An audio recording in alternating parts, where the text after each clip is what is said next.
Students, इस video में polymer के बारे में पढ़ेंगे।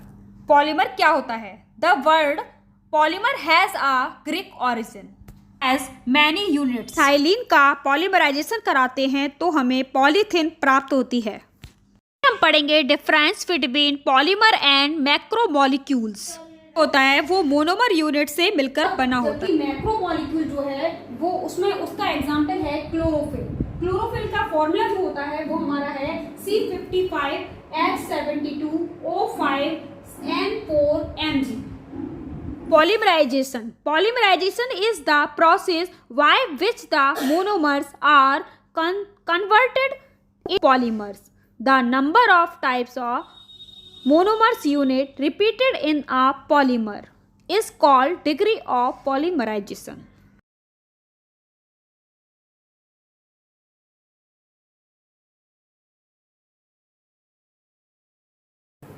Classification of polymer based on sources of origin के बेस पर अगर हम पॉलीमर क्लासिफाई कर सकते हैं। Natural polymer, semi synthetic polymer और synthetic polymer.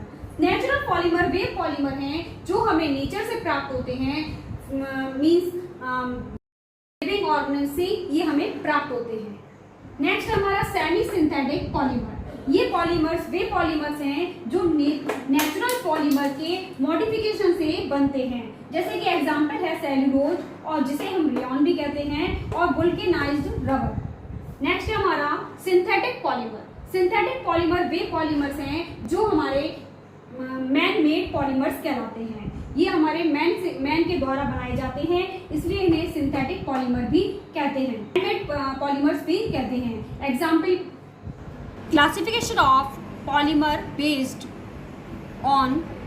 On structure. Structure के बेस पर हम क्लासिफिकेशन कैसे कर सकते हैं? क्लासिफिकेशन हमारा पॉलीमर का स्ट्रक्चर के बेस पर हम 3 टाइप से कर सकते हैं: linear chain polymer, branch chain polymer और crossed chain polymer. One by one हम इनको देखेंगे डिटेल में। First, chain polymer. इन पॉलीमर का हम स्ट्रक्चर देखेंगे।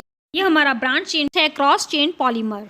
आगे हम मैकेनिज्म पढ़ेंगे नेक्स्ट वीडियो में।